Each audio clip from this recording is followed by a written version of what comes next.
Good morning students. I am Vetri from Vetri and Vetri NEET Chemistry. இன்னைக்கு வந்து NTA Abhyas 3 உடைய part 5 question 1 ல இருந்து 31 question வரைக்கும் part 4 முடிஞ்சிருச்சு. இப்போ 5 6 தமிழ் வெர்ஷன் நான் இப்போ அப்லோட் பண்ண போறேன். क्वेश्चनக்கு வரலாம். The molecular formula of diphenyl methane is how many structural isomers are possible when one of the hydrogen is replaced by the chlorine atom. இது வந்து டைஃபெனைல் மீத்தேன் ஸ்ட்ரக்சர் இருக்கு. இது எந்த ஒரு ஹைட்ரஜனை நீ எடுத்துட்டு குளோரின் ஆட்டத்தை போட்டாலும் உனக்கு எவ்வளவு ஸ்ட்ரக்சரல் ஐசோமர்ஸும் வரும் அப்படிங்கிறாங்க.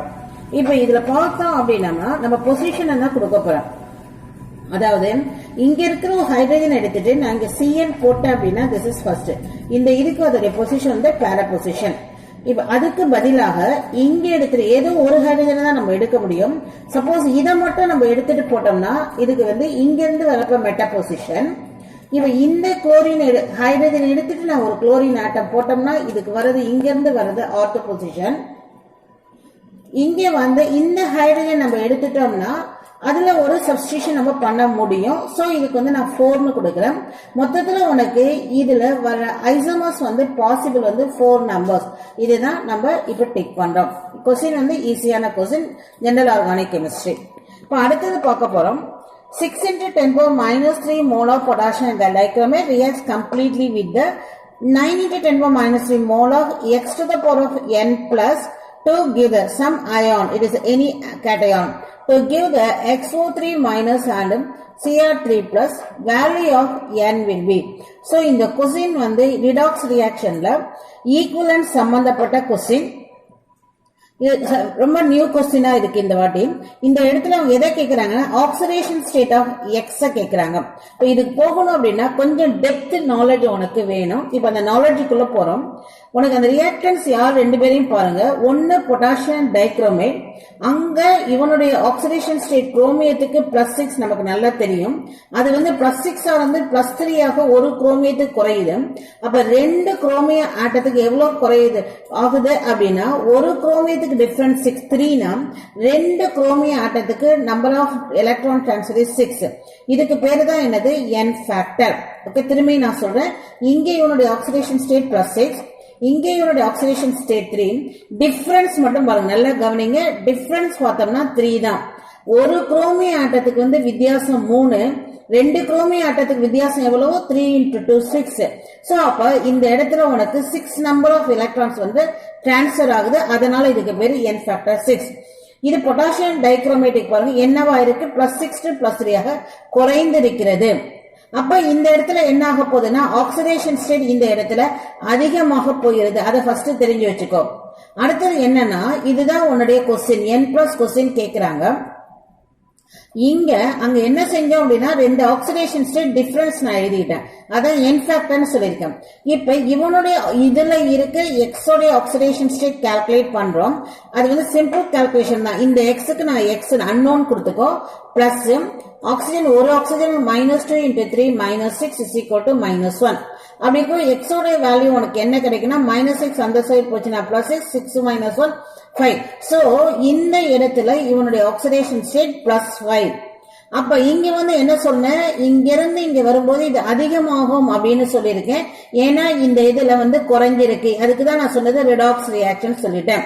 ரிடாக்ஸ் ரியாக்ஷன் ரியாக்ஷன்ல தான் இந்த மாதிரி கண்டிஷன்ஸ் எல்லாம் அப்ளை ஆகும்.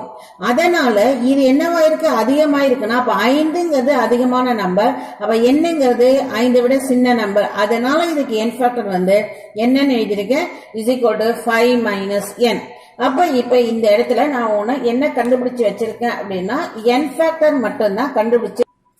இதுல வந்து கண்டினியூஷன் சொல்ல வரேன். இதுல நான் ஃபர்ஸ்ட் சிம்பிளா ஒரு ஃபார்முலா, நமக்கு தெரிஞ்ச ஃபார்முலா தான்.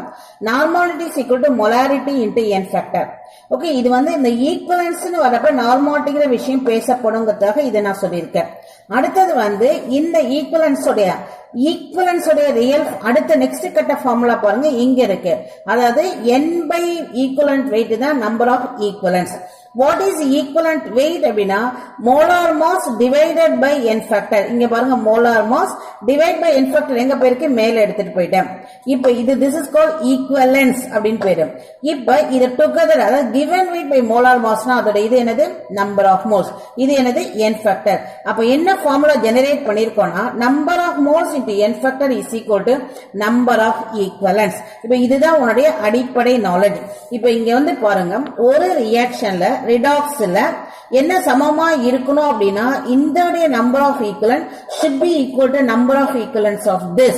So potassium dichromate number of equivalents அப்படினா என்ன அர்த்தம் அதோட number of moles into n factor. அதோட n factor இங்கே கால்குலேட் பண்ணிருக்கோம். அதோட கான்சன்ட்ரேஷன் இங்க சம்ல இருக்கு பாருங்க 6 into 10 power minus 3 மோல் அப்படின்னு கொடுக்கப்பட்டிருக்கு. சோ இதுதான் இவனுடைய n ஃபேக்டர், இது இவனுடைய n. அதே மாதிரி இது இவனுடைய n ஃபேக்டர், இவனுடைய கான்சன்ட்ரேஷன் சம்ல கொடுக்கப்பட்டிருக்கு 9 into 10 power minus 3 mole. So based on this அந்த number of equivalent should be equal. அத பேஸ் பண்ணி ரெண்டையும் ஈக்குவலைஸ் பண்ணிருக்கேன். இதுல இருந்து நீங்க 5 minus n கண்டுபிடிக்கணும். இப்ப 10 power minus 3யும் minus 3 கேன்சல் ஆயிடும். இது வந்து 3 ஆல கேன்சல் பண்ணா 2, இத 3 ஆல கேன்சல் பண்ணா 3. அதுக்கு இந்த 3 அப்படினா இங்க வந்ததுனா உனக்கு 2. சோ இப்போ மொத்தத்துல உனக்கு இந்த சைடு வருது 2 2s are 4n you are have 4. Sorry children, only 4 we are having.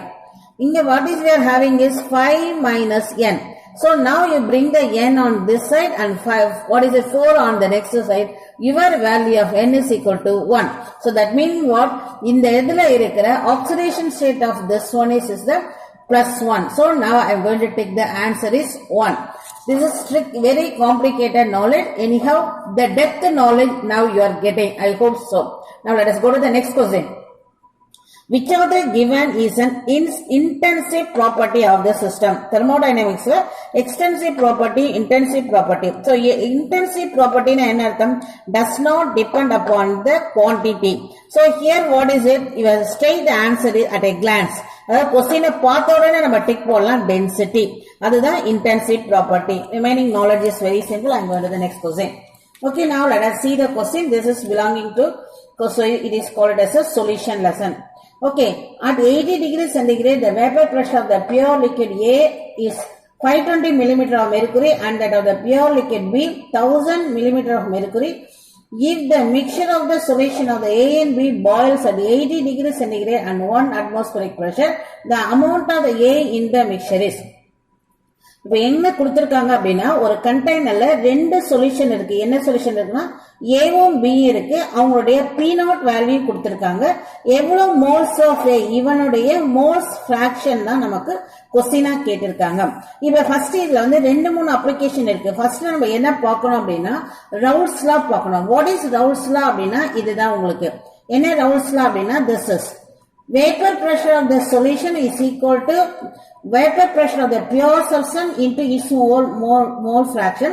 அதே இங்க போட்டிருக்கோம். இது ரவுல்ஸ் லா. இது வந்து ரெண்டு சொல்யூஷனுக்கும் தனித்தனியா இருக்கும்போது டோட்டல் அப்படின்னு பண்றப்ப என்ன பண்ணா நீங்க ரெண்டையும் ஆட் பண்ணணும். ஓகே, இங்க கொஸ்டினுக்கு என்ன கேட்டிருக்காங்கன்னா அமௌண்ட் ஆஃப் ஏ எவ்வளவு இருக்கு அப்படிங்கறதா கொஸ்டின். அப்ப அதுக்கு வந்து நீங்க என்ன பண்ணா ஃபர்ஸ்ட் ரிலேஷன்ஷிப் தெரிஞ்சுக்கும். ரெண்டு லிக்விட் இருக்கும் பொழுது mole fraction of A plus B is equal to 1. This is the condition for binary liquid. இப்ப இந்த இடத்துல நான் மோல் ஃபிராக்ஷன் ஆஃப் XA க்கு பதில் நான் X எடுத்துக்கிட்டேன். அப்ப மோல் ஃபிராக்ஷன் ஆஃப் B என்ன ஆகும் அப்படின்னா 1 minus X. இந்த ஸ்டேட்மெண்ட் பிரகாரம் பார்த்தா 1 XB is equal to 1 minus X. அதை இந்த இடத்துல நம்ம கொண்டாந்து சப்ஸ்டிட் பண்றோம். இப்போ உன்னுடைய ஃபார்முலா இஸ் ரெடி. இது amount that is mole fraction of A, இது mole fraction of B. அவ்வளவுதான். இப்ப நம்ம இந்த டோட்டல் பிரஷர்ல இது அடுத்த நாலேஜ் கொடுத்திருக்காங்க. பாயிலிங் at 1 atmospheric pressure னு கொடுத்திருக்காங்க. 1 atmospheric pressure என்ன அர்த்தம்னா 760 millimeter of mercury. ஏன் நான் 760 millimeter of mercury ன்னு சொல்றேன்னா உன்னோட இந்த பிரஷர்லாம் இந்த யூனிட்ல இருக்கறத நம்ம அதை எடுத்துக்கிறோம். So total pressure is equal to ஒவ்வொரு வேல்யூஸ் சப்ஸ்டிட் பண்ணிட்டே வாங்க. P0 A வேல்யூ இங்க சொல்யூஷன்ல எடுக்கிறீங்க. P0 A வந்து 520 into X to be calculated plus இது வந்து அமௌண்ட் ஆஃப் A அப்படிங்கறதால அல்லது மோல் ஃபிராக்ஷன் ஆஃப் Aங்கறதால நான் A கொடுத்திருக்கேன். ஓகே, சப்ஸ்கிரிப்டா கொடுத்திருக்கேன். பிளஸ் இது வந்து B உடைய what is it called as pressure வந்து 1000. பிராக்கெட்ல வந்து என்ன இருக்கும் 1 minus XA தான். இப்போ இதை சிம்பிளிஃபை பண்ணனா உங்களுக்கு ஆன்சர் கிடைக்கும். இது பாருங்க 520 that is XA plus இந்த பிராக்கெட்டை ரிமூவ் பண்றோம் 1000 minus of 1000 XA. ஓகே, அடுத்தது இங்க பாருங்க இந்த ரெண்டு டிஃபரன்ஸ் பார்த்துடுங்க 1000 minus of இந்த ரெண்டு x டிஃபரன்ஸ்க்கு உனக்கு என்ன வருது அப்படின்னா 480x is equal to that is XA போட்டுக்கிறேன். It is your 760. Okay, next one வந்து what is it? இந்த what is called minus 480 இங்க எடுத்துட்டு வரதால இது பிளஸ் மாறுது. XA is equal to 1000 இந்த 760 அங்க போறதால மைனஸ். இப்போ உனக்கு இந்த இடத்துல வருவது 240. அப்ப XA is equal to 240 divided by 480 is equal to what we are getting is 1 by 2 is equal to 0.5 is the mole fraction of A. அவங்க கேட்கறது amount of A கேட்டிருக்காங்க. சரி, நம்ம mole fraction 0.5 அப்படின்னு போய் பார்க்கறப்ப ஆப்ஷன் பாருங்க 52 mole percent. This is mole எல்லாமே percent ன்னு கொடுத்திருக்காங்க. சோ பர்சன்டேஜ்ல வரப்ப 0.5 அப்படின்னா அது என்னது கரெக்டான பாதிங்கறதுல உங்க amount of A எவ்வளவுனா 50 mole percentage அப்படின்னு நம்ம ஆன்சர் எடுக்கிறோம். இது ரொம்ப பியூட்டிஃபுல் நாலேஜ். இதுல முக்கியமானது வந்து இந்த அட்மாஸ்பியரிக் பிரஷர் 760 சப்ஸ்டிட்யூட் பண்ணனும். இந்த இதுல ஜெனரேட் பண்ண ஃபார்முலாவை இங்க ஃபைனலா வர ஆன்சரை போய் பர்சன்டேஜோட மேட்ச் பண்ணனும். இது very beautiful question. Next one வந்து number of SS bond in the sulfur trioxide trimeres. இப்ப sulfur trioxide உடைய மூணு what is a sulfur trioxide நம்ம ஜாயின் பண்ணிட்டு அதுக்கப்புறம் அவங்க क्वेश्चन என்ன வருதுன்னு பார்க்கலாம். இப்ப based on ஆக்சிஜனை பொறுத்த வரைக்கும் வேலன்சி வந்து 2 தான் போட்டுட்டேன். சல்ஃபரை பொறுத்த வரைக்கும் உங்களுடைய ஆக்சிடேஷன் ஸ்டேட் வந்து 6. ஒரு இது மட்டும் நம்ம செக் பண்ணிப்போங்க இது. சோ இதுதான் ஒரு சல்ஃபர் ட்ரைஆக்சைடு. அதே மாதிரி இங்க வருது. क्वेश्चन என்ன கேட்டிருக்காங்கன்னா நம்பர் ஆஃப் SS பாண்ட் எவ்வளவுன்னு கேட்டிருக்காங்க. இதுதான் நீ ஃபுல்லா போட்டு முடிக்கணும்னு அவசியமே இல்லை. ஒரு பார்ட் போட்டுட்டோம், எந்த கட்டத்துமே எஸ்எஸ் பாண்ட் வரல. இப்ப இங்க நீ போட்டாலும் ஆக்சிஜன் தான், இந்த இடத்துல போட்டாலும் ஆக்சிஜன் தான். அதனால யுவர் ஆன்சர் இஸ் 0. இந்த क्वेश्चनக்குலாம் நீ டைத்தை வேஸ்ட் பண்ணாத. அடுத்தது போறோம். if enthalpy of formation of hydrogen peroxide and water, so two values of the given ரெண்டுமே kJ ல இருக்கு கிலோஜூல்ல. what will be the enthalpy change of the reaction? அதாவது ஒரு ரியாக்ஷனை கொடுத்துட்டு ரெண்டு enthalpy of formation கொடுத்திருக்காங்கன்னா உன்னுடைய ஃபார்முலா இங்க எழுதியிருக்கேன் பாருங்க. ரியாக்ஷன் கேட்டாங்க அப்படின்னா ப்ராடக்ட் மைனஸ் ரியாக்டன்ட், இது இந்த சம்முக்குரிய ஃபார்முலா. ஓகே, அப்ப நம்ம சமேஷன் ஆஃப் ப்ராடக்ட்ஸ். அப்ப நெக்ஸ்ட் இன்னொரு ட்ரிக் என்ன சொல்லுவேன்னா, இதுல நீங்க டேட்டாஸ் எழுதும்பொழுது அந்த ஈக்குவேஷனை எழுதிட்டு அந்த வேல்யூஸை டக்குன்னு இதுக்கு நேரா மாத்திக்கோங்க. இப்ப ஹைட்ரஜன் பெராக்சைடு நேரா -188 போட்டுக்கிறேன், வாட்டருக்கு நேரா -286 போட்டுக்கிறேன்.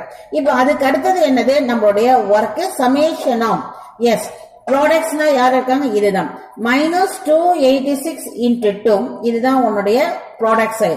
மைனஸ் ரியாக்டன்ட் சைடு என்னது, வாட் இஸ் இட், உன்னுடைய ஹைட்ரஜன் பெராக்சைடு. இதுல இன்னொரு விஷயம் வந்து ஆக்சிஜனுடைய என்தல்பி ஆஃப் ஃபார்மேஷன் அப்படிங்கிறது ஸ்டாண்டர்ட் எலிமெண்ட்டுக்கு 0, அதனால இதை நீ இன்க்ளூட் பண்ணாதீங்க. அடுத்தது இந்த சைடு வரப்ப என்ன ஆகுதுன்னா வாட்டருக்கு வாட்டர்ல ஹைட்ரஜன் பெராக்சைடு 2 into -188. இதை சிம்பிளிஃபை பண்ணா உனக்கு ஆன்சர் வந்துடும். this 2, இந்த 2 அப்படிங்கிறது அதோடைய ஸ்டாக்கியோமெட்ரியால மல்டிப்ளை பண்ணும். சோ ஸ்டாக்கியோமெட்ரி into this, அதே மாதிரி அவனுடைய ஸ்டாக்கியோமெட்ரி into this. ஓகே, இப்போ நம்ம சப்ஸ்டிட்யூட் பண்ண சிம்பிளிஃபை பண்ணலாம்.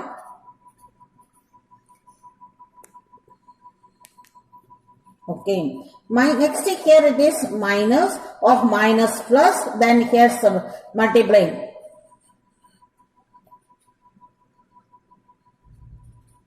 Okay, yes, okay, இப்போ டிஃபரன்ஸ் கண்டுபிடிக்கணும். சப்ஸ்ட்ராக்ட் பண்ணலாமா,